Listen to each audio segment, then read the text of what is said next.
Hi guys, I'm Jessie Fernandez po and magandang buhay po sa lahat ng mga OFW sa ang sulok man ng mundo. Paalala ko lamang po sa lahat ng mga tumatakas sa kanilang mga employer, especially po mga domestic helper or yung mga kasambahay.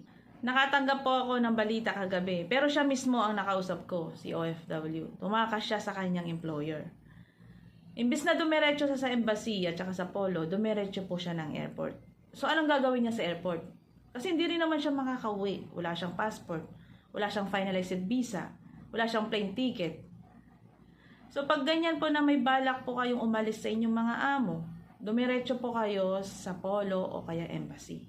Pero hindi po namin nire-recommend sa inyo na magsialisan po kayo sa inyong mga employer. Hanggat kaya nyo pong tapusin yung 2 taong kontrata nyo, tapusin nyo po. Pag hindi nyo na kaya, tsaka kayo humingi ng tulong. Pag-aalis man po kayo sa inyong mga employer, dumiretso po kayo ng MWO. Ang MWO po ngayon ay dating polo. Sinasabi nila yung MWO iba. Sinasabi nila ang polo iba. Pareho lang po yan. Ang dating polo noon ay MWO na ngayon. Dahil nga ang dating POA noon, pinalitan na ng DMW ngayon. So kailangan po maging updated po tayo sa lahat-lahat pag-related po sa mga OFW. Kung halimbawa naman po na umalis ka sa inyong amo at hindi ka dumiretso sa MWO or polo or embassy, pumunta ka po sa isang mall. Pag nagpunta ka sa isang mall, i-message mo ang kaibigan mo. Papuntahin mo siya doon, humingi ka ng tulong.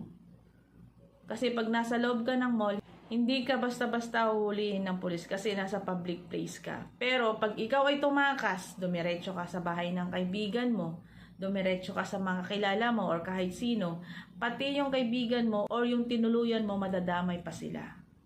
Kaya kung wala kang balak dumiretso sa MWO or embassy dahil hindi mo alam, pumunta sa mall, i-message ang kaibigan, doon ka humingi ng tulong. Tapos pag umalis kayo sa inyong mga amo, ang SIM card itapon. Huwag niyong hayaang naka-open lang yan, huwag niyong hayaan nakakontak pa kayo. Bakit? Kasi ang SIM card dyan sa Middle East, lalong-lalo na dyan sa Saudi Arabia, kahit nakapatay yan, nadidetect kung asan ka. Example ko na lang yung isang katrabaho ko dati. Hindi namin siya makontak ng 2 araw.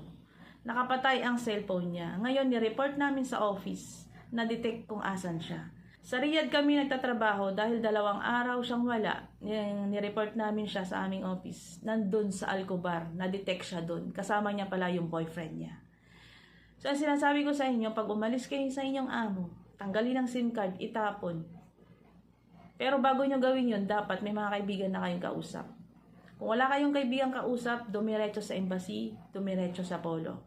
Kaya nga kayo nandyan sa ibang bansa, kaya nga tayo nag-abroad, kaya nga tayo naging OFW para tiisin lahat ng hirap para kumita ng pera, para makapagtrabaho sa abroad. Kaya huwag kayo basta-basta aalis sa inyong mga employer. Kung kaya nyo naman tiisin, magtiis po kayo. Kasi pagdating sa Middle East, bihira na lang po kayo makahanap ng mga mababait na amo. So yun lamang po ang tips ko sa inyo para nakuha kayo ng mga ideya kasi sunod-sunod ng mga humihingi ng tulong. Pero karamihan sa mga humihingi ng tulong, pag umalis sila sa kanilang mga amo, dadaan sa kanilang mga kaibigan. So minsan, yung mga dinadaanan nyo o tinutuluyan nyo, pwede pa silang mapahamak kung nadetect na employer kung asan kayo.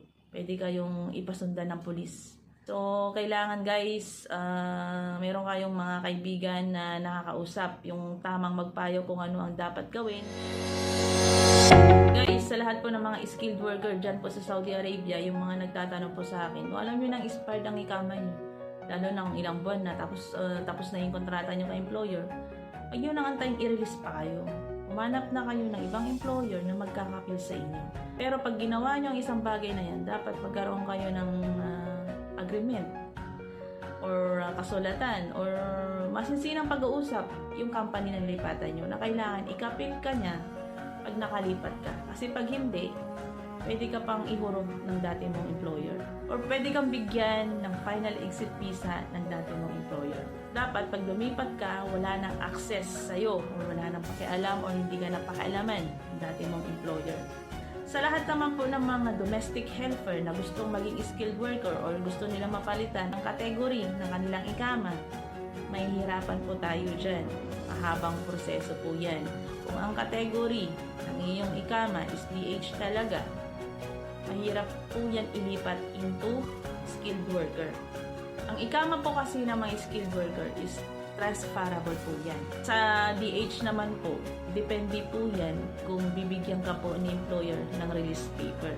Kung may mga karagdagang katanungan po kayo, i-message nyo lamang po ako. Pero kung hindi ko siya nababasa agad, pasensya na po kayo. Kasi sa dinami-dami po na nag-message, humihingi ng tulong, hindi ko po makayanan yun lahat. Pero ginagawa ko pa rin ang lahat para gampanan po ang aking trabaho.